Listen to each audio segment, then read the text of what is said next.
protest the WestCONnex. You can talk to your politicians, lobby people, get involved. We don't want WestCONnex to happen.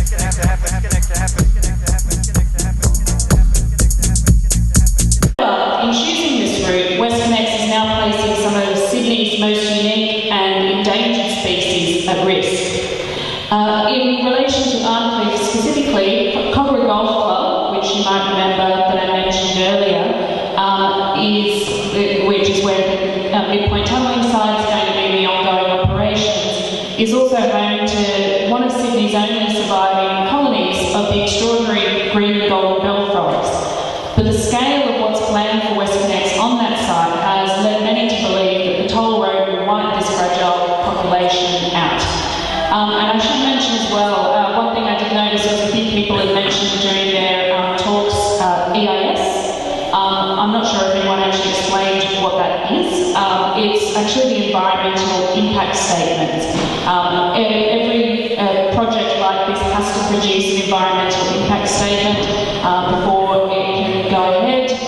In the case of the new M5, the community was given a couple of months, conveniently over the Christmas and summer holidays, to digest about 8,000 pages of highly technical, dense data. If you want to see the WestCONnex Action Group's response to that submission, it was 200 pages long. It's posted on our website, which is on the flyers around here. You can also go to n5eis.org, where a lot of community and expert submissions have been compiled so that you can actually see what those documents are saying. And obviously a very key point within that EIS that thousands and thousands of people responded to and picked up on, to the point where the Daily Telegraph was aghast that this may actually hold up the road, is the threat that's now being faced by the green and golden bell frog. So when we first found out about this threat, it was Grant's name that came up to us again and again by people in the know as the guy we need to speak to about this population, about this threat. So here to tell us all about it tonight is Grant Webster.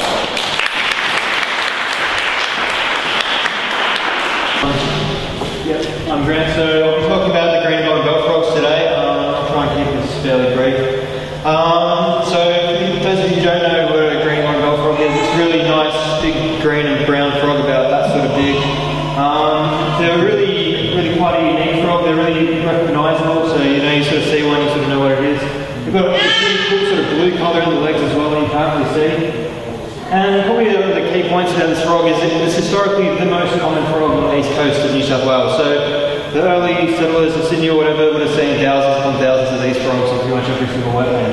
So what about these guys? So they're an interesting species. They sort of require sort of a large area to sort of move around. So bell frogs have been reported to move a single individual over 1 kilometre in one night, and individuals have been recorded moving over 5 kilometres. So you can imagine these frogs actually require a fair amount of space to sort of move around and roam. They sort of often will move between a breeding area and a sort of overwintering habitat. So not just that they require the ponds and wetlands to breed in, but they need the habitat nearby, usually forests and whatever else to sort of live in when they're not sort of breeding, which is most of the year. So they're a cool frog. They're often active by day, which is uncommon in frogs. So it's not uncommon to be able to go out and see them bask in the water. They'll be hanging out, sitting on the reeds, just like that one's doing there. So yeah, what I was saying before, they really require two kinds of habitat: the breeding habitat and the overwintering habitat, and a lot of area to move around.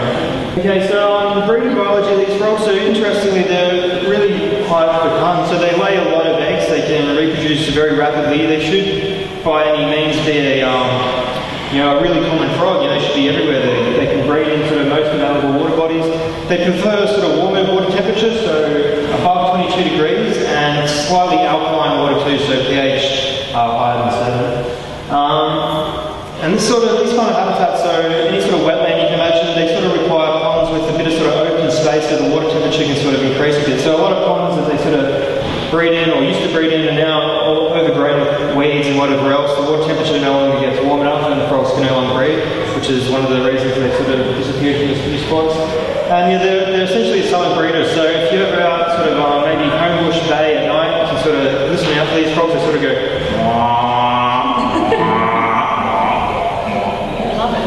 So yeah, I don't know why they got called bell frogs, but not because of what they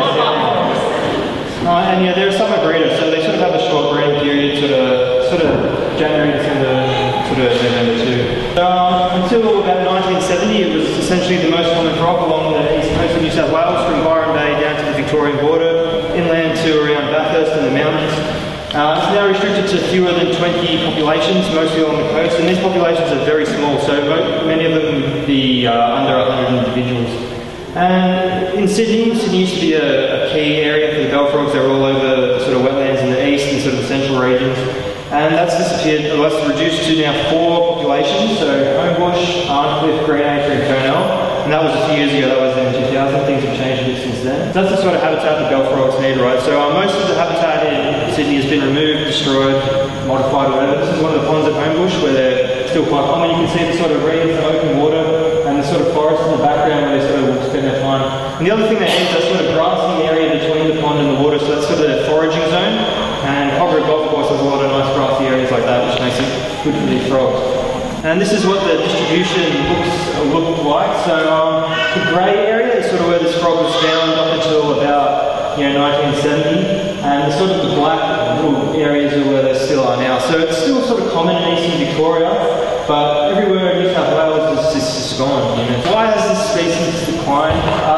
It's really a combination effect of a lot of different things really affecting this frog quite badly. So like I said before, it sort of breeds in any sort of available habitat. They lay lots of eggs, they're quite tolerant to even pollution and stuff. So why have they declined? Well, it's just been a combination of habitat loss, habitat degradation. So I can imagine Sydney, has lost virtually all of its native bushland. There's a big chunk of the frog's original habitat gone. Any remaining bushland, whatever they've been living in, is degraded now. The original sort of plants or functionality of that system has been modified. The habitat's fragmented, so we might still have some patches where the habitat's still good for the frogs, but like I said before, they roam 5Ks. How can it get from one spot to the next if it's got to go up the road, they just get run over, you can pick up by pets, you're stepped on by people, all sorts of things. These frogs are really sort of isolated now in pockets, and we really think for the survival of the species they need this sort of interaction between the populations for breeding or whatever else happens, so we just aren't seeing that. And barriers to dispersal, like I was saying, roads, they would take a massive toll on these frogs. I know down south around Narrow where there's still a decent population. One side of this road is where they sort of breed, and you can reliably find these frogs on the road every single night. You go there, there'll be plenty of run-over ones as well. So they like sitting on roads for whatever reason. Introduced predators, so there's a fish, Gambusia, the mosquito fish. It's been introduced to virtually every wetland where these frogs used to breed, and the mosquito fish love eating the eggs, they love eating the tadpoles. It's a really sad story. And then foxes, cats, whatever else will eat the adults too.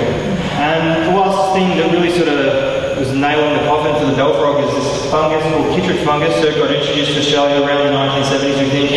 Since then, it's spread throughout the populations and it's systematically wiped them out. So chytrid fungus really was the thing on top of a heavy list of problems for this frog already. So this has led to the green bell frog being listed as an endangered species in New South Wales and a vulnerable species across its entire distribution in Australia. So this technically means the frog's protected from development or whatever else. If the frog's there, they should really be leaving it alone. In Sydney now, we still have the Homebush population. So that population is actually doing great. Probably about more than 1,000 individuals across the Olympics area. And that's probably one of the bell frog's main success stories that anyone's heard of. So the Arncliffe population at Cobra Golf Course, it's also sort of stable, but we're sort of looking at maybe 20 individuals at the low point to sort of 100 individuals at the max. So it's not a big population of frogs. So I worked on this population between about 2005 and 2009. And, on a standard sort of night on Cobra Golf Course, you might see 5 or 6 frogs.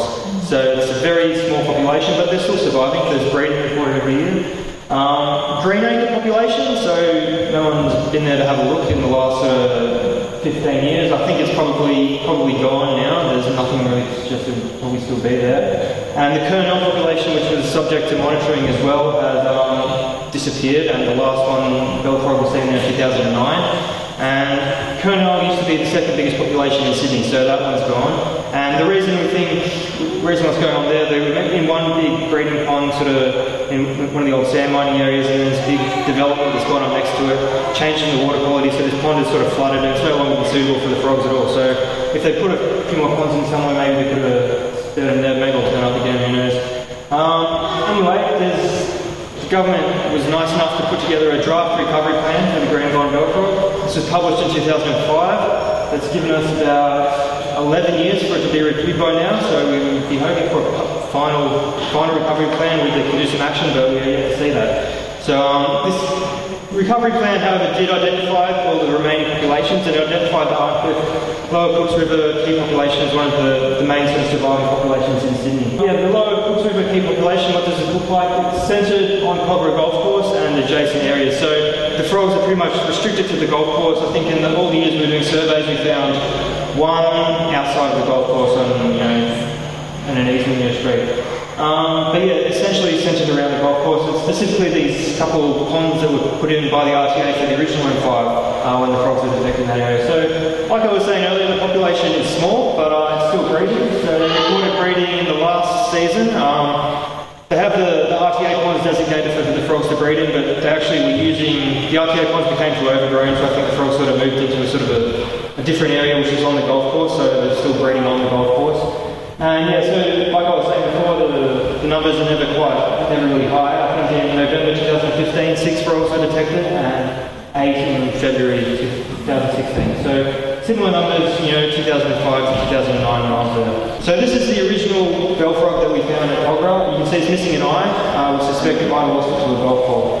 Yeah, okay, so this is the distribution of the population. So that's what Cogra Golf Course looks from the side. Every one of those yellow dots is the place where bell frogs were recorded. And the orange diamond is the breeding site, the RTA pond breeding site.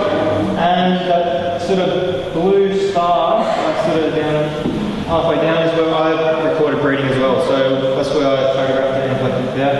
And that sort of red outline zone is where they want to do these, whatever, destruction and tunnels and stacks and whatever. So as you can see, that area they've selected is really the core of the population on this side. Like they couldn't have picked a worse sort of spot for the frogs. So you can imagine the sort of breeding between that sort of orange diamond and that sort of blue star, and they're roaming around the golf course around there looking for food and whatever else. They just pick the middle. So what they want to do is they want to put some ponds just at the end of Marsh Street, sort of off the golf course.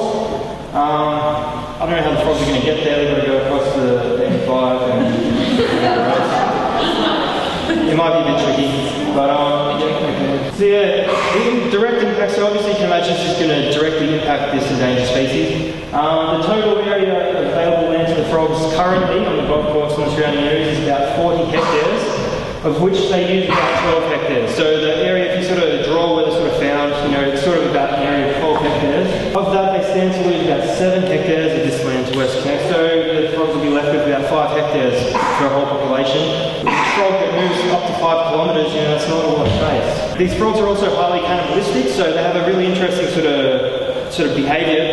They'll breed in the water, and the adult frogs tend to hang around the water during the breeding season. As soon as the baby frogs have changed from tadpoles, they get out of there. They're straight out there. If they hang around the pond, they're going to be food for the adults. So they're quite vicious like that. So if you're trapping these frogs to a small area, they have no room to move around. If they get picked off by other predators, it'll be their own species that gets them.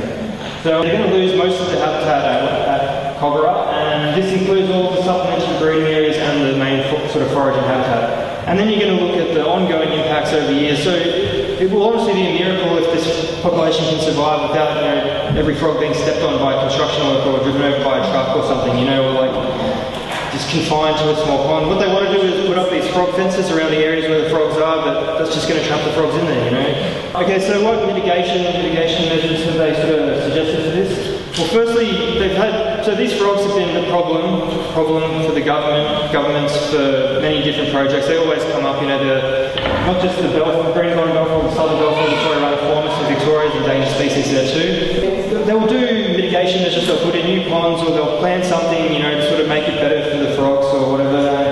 This basically has never worked, and they keep trying, it just keeps failing.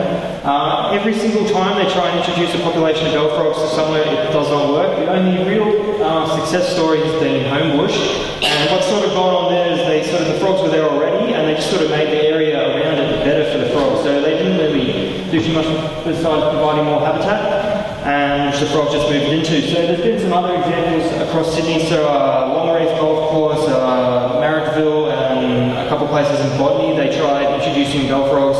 They would release tadpoles, they would release metamorph frogs, and they just disappear. They would never find the adults, they don't know what was happening, so I don't know what was happening either, but they've found you can only really have success with this sort of idea of releasing tadpoles and stuff if there's already bell frogs in the area. So they might require the adults to sort of bring them, show them where the breeding sites are or something like that. But what the government or whatever wants to try and do for this project to try and mitigate the effects of the bell frogs, mitigate the effects on the bell frogs, is the creation of additional habitat and a captive breeding program. So I think this is possibly, it could work if they do it right, if they put the right sort of effort, the right resources into it, but the frogs are down at the top of their priority list. I really can't see that happening. So I'd say if this isn't done properly, the population is going to disappear completely, and we'll be down to one bell frog population in Sydney after this.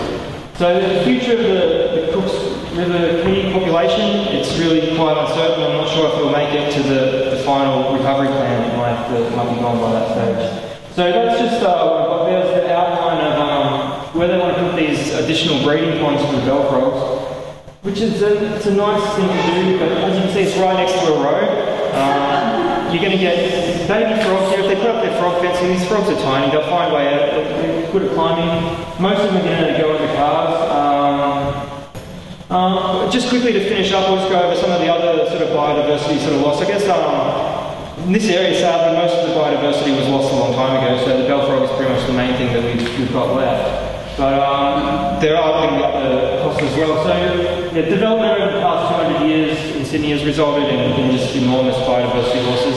A few of our vegetation communities, so Blue Gum High Forest, Turpentine Ironbark Forest, Cumberland Clay Woodland, Cooks River Calcium Ironbark Forest. These communities, the forest communities cover vast areas, are all now critically endangered, so 95% of each one of these vegetation communities have been cleared. So Turpentine Ironbark Forest was the main sort of forest through the inner west. Those sort of areas, you couldn't imagine that area was forest, but it was once. You would have thought once we got to 99% of it being cleared, the government would have been like, oh yeah, maybe we should stop now, but then we're down to 0.5% of the Turpentine Ironbark Forest left now. So yeah, I'd say that those are some pretty huge biodiversity losses right there.